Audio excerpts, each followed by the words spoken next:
ખબરોમાં બન્યા રહેવા માટે બેલ આઇકોન દબાવો અને એબીપી અસ્મિતાને સબસ્ક્રાઇબ કરો.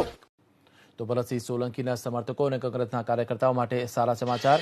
કોરોનાને માત આપીને સંપૂર્ણ સ્વસ્થ થઈ ભરતસિંહ સોલંકી આવતીકાલે હોસ્પિટલમાંથી ડિસ્ચાર્જ થશે. ભરતસિંહ સોલંકીના સમર્થકો અને કોંગ્રેસના કાર્યકર્તાઓ માટે આ સુખદ સમાચાર કહી શકાય. કોરોનાને માત આપીને સંપૂર્ણ સ્વસ્થ થઈ ભરતસિંહ સોલંકી આવતીકાલે હોસ્પિટલમાંથી ડિસ્ચાર્જ કરવામાં આવશે. ભરતસિંહ સોલંકીની તબિયતમાં સુધારો જોવા મળ્યો છે અને આવતીકાલે તેમને ડિસ્ચાર્જ કરવામાં આવશે. છેલ્લા ઘણા દિવસોથી તેમની કોરોનાની સારવાર ચાલતી હતી અને હોસ્પિટલમાં હતા, ત્યારે ભરતસિંહ સોલંકીને આવતીકાલે હોસ્પિટલમાંથી ડિસ્ચાર્જ કરાય તેવી શક્યતા રહેલી છે. ભરતસિંહ સોલંકીના સમર્થક અને કોંગ્રેસના કાર્યકર્તાઓ માટે આ સુખદ સમાચાર કહી શકાય. કોરોનાને માત આપીને સંપૂર્ણ સ્વસ્થ થઈ ચૂક્યા છે ભરતસિંહ સોલંકી અને આવતીકાલે તેમને હોસ્પિટલમાંથી ડિસ્ચાર્જ કરવામાં આવશે. કોરોના સંક્રમિત થયા બાદ ભરતસિંહ સોલંકીની સારવાર ચાલતી હતી, શ્વાસ લેવામાં પણ તકલીફ થઈ હતી. ત્યારબાદ તેમની સારવાર કરવામાં આવી અને હોસ્પિટલમાંથી હવે તેઓ ડિસ્ચાર્જ થશે, કારણ કે તેઓ ધીરે ધીરે સ્વસ્થ થઈ ચૂક્યા છે અને કોરોનાને તેઓએ માત આપી છે. ભરતસિંહ સોલંકીના સમર્થકો, કોંગ્રેસના કાર્યકર્તાઓ માટે આ સારા સમાચાર કહી શકાય.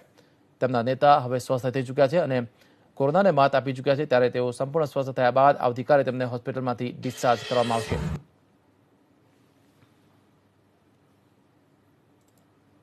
ભરતસિંહ સોલંકીની છેલ્લા ઘણા સમયથી હોસ્પિટલમાં સારવાર ચાલતી હતી, ત્યારબાદ તેઓ સ્વસ્થ થયા છે. કોરોનાની સારવાર દરમિયાન તેમને શ્વાસ લેવામાં તકલીફ સહિતની વિવિધ તકલીફો થઈ હતી. ત્યારબાદ હોસ્પિટલની જે ટીમ છે, નિષ્ણાત ડોક્ટરોની ટીમે તેમને સારવાર કરી છે અને હવે તેઓ ડિસ્ચાર્જ થશે. ભરતસિંહ સોલંકીના સમર્થકો માટે અને કોંગ્રેસના કાર્યકર્તાઓ માટે આ રાહતના અને સારા સમાચાર કહી શકાય. કોરોનાને માત આપી સંપૂર્ણ સ્વસ્થ થઈ ભરતસિંહ સોલંકી આવતીકાલે હોસ્પિટલમાંથી ડિસ્ચાર્જ થશે. તેમની મુલાકાત પણ કોંગ્રેસના અગ્રણી નેતાઓએ, પ્રદેશ પ્રમુખે પણ લીધી હતી. રાજીવ સાતવ અને પરેશ ધાનાણીએ તેમની મુલાકાત લીધી હતી અને તેમના ખબર અંતર પૂછ્યા હતા.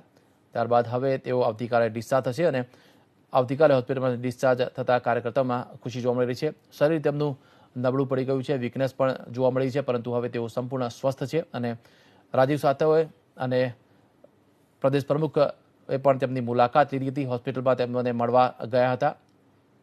સોશિયલ ડિસ્ટન્સિંગ સાથે બેઠેલા જોવા મળી રહ્યા છે રાજીવ સાતવ અને પરેશ ધાનાણી, અને તેમણે મુલાકાત લીધી હતી.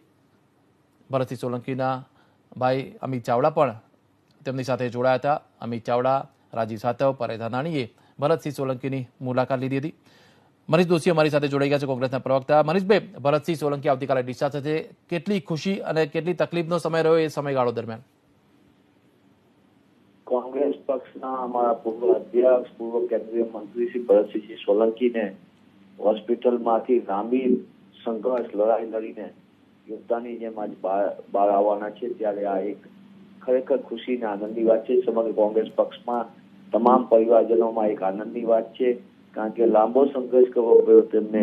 કોરોનાને માત આપીને તેઓ જયારે રજા આપી રહ્યા છે, ત્યારે હું ડોક્ટરની ટીમને, એમની જે આખી સમગ્ર ટીમ જે તબીબી સારવાર આપતા હતા તે ટીમને પણ હું અભિનંદન પાઠવું છું અને ભગવાને તમામ લોકોની પ્રાર્થના સાંભળી અને આજે તો સ્વસ્થ થઈને આવી રહ્યા છે. ગઈકાલે અમારા સંગઠન પ્રભારી સાંસદ શ્રી રાજીવ સાતવજી, અમારા પ્રદેશ અધ્યક્ષ અમિતભાઈ ચાવડા, વિધાનસભા કોંગ્રેસ પક્ષના નેતા પરેશભાઈ ધાનાણી છે, તેમની મુલાકાત લેવા ગયા હતા. એમની સ્વાસ્થ્યમાં ઘણો બધો સુધારો થયો છે અને તબીબી ટીમ પણ એમને હવે સમગ્ર રીતે સ્વસ્થ થઈ ગયા પછી તેમને હોસ્પિટલમાંથી રજા આપવાની છે.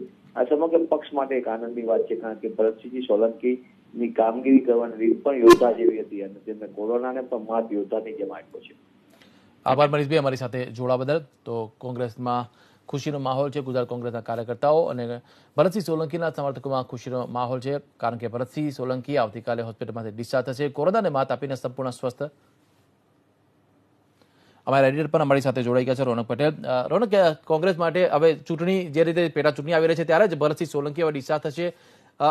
કેટલો કપરો સમય રહ્યો કોરોના કાળનો આ ભરતસિંહ સોલંકી માટે અને કોંગ્રેસના કાર્યકર્તાઓ માટે? વિશાલ, કુલ મળીને 101 દિવસ બાદ ભરતસિંહ પોતાના ઘરે પહોંચશે અને 51 દિવસ સુધી આ વ્યક્તિ વેન્ટિલેટર ઉપર રહ્યા છે. એનાથી જ અંદાજો લગાવી શકાય કે ભરતસિંહ સોલંકીનો વિલ પાવર કેવો હશે. કોવિડ થયો, શરૂઆતમાં તેઓ બરોડા દાખલ હતા, ત્યારબાદ સ્થિતિ ખરાબ થઈ અને એ દ્રશ્યો આપણે જોયા હતા. ત્યારબાદના અલગ અલગ વિડીયો પણ જોયા. ત્યારબાદ એ વ્યક્તિએ જે રિકવરી કરી છે, સ્વાભાવિક રીતે મેડિકલ સાયન્સનો આ ચમત્કાર કહી શકાય, પરંતુ મેડિકલ સાયન્સને જો કોઈ સપોર્ટ કરતું હોય છે તો વ્યક્તિના વિલ પાવર એટલે કે પ્રબળ ઈચ્છાશક્તિ અને મજબૂત મનોબળ મદદ કરતું હોય છે અને ભરતસિંહ સોલંકીએ પુરવાર કર્યું છે. મજબૂત મનોબળ હોય તો ગમે તેવી બીમારીને માત આપી શકાય છે. સતત અમિત ચાવડા તેઓના આરોગ્ય ઉપર ધ્યાન રાખતા રહ્યા, તેઓનું સતત ડોક્ટર સાથે સંપર્કમાં રહ્યા. સિમ્સ હોસ્પિટલમાં ઉચ્ચ કક્ષાની સારવાર પણ મળી. આ તમામની વચ્ચે તેમના સમર્થકો પૂજા કરતા રહ્યા. કોંગ્રેસના તમામ સમર્થકો જાણતા હતા કે દ્રઢ અને મજબૂત મનોબળ વાળા કોઈ જો નેતા હોય પક્ષમાં અથવા તો ગુજરાતની રાજનીતિમાં તો ભરતસિંહ સોલંકી છે.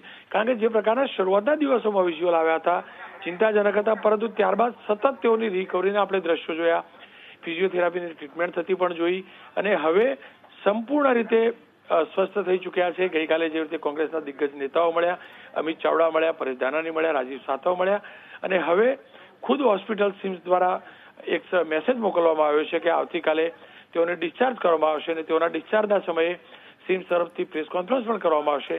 પણ એક સારા સમાચાર કોંગ્રેસ માટે, રાજનીતિથી દૂરની વાત કરીએ તો તમામ ગુજરાતીઓ માટે એટલા માટે સારા સમાચાર કે ભરતસિંહ સોલંકીની સારવાર અને ભરતસિંહ સોલંકીનું સ્વસ્થ થવું એક મજબૂત મનોબળનું સારામાં સારું ઉત્કૃષ્ટ ઉદાહરણ ગણી શકાય. આભાર રોનક, સમગ્ર મુદ્દે અપડેટ આપવા બદલ. તો ઉત્કૃષ્ટ ઉદાહરણ ચોક્કસથી કહી શકાય. જે રીતે મજબૂત મનોબળ હતું એટલા માટે જ આટલા દિવસથી તેઓ કોરોનાને સામે લડ્યા અને માત આપી છે છેવટે.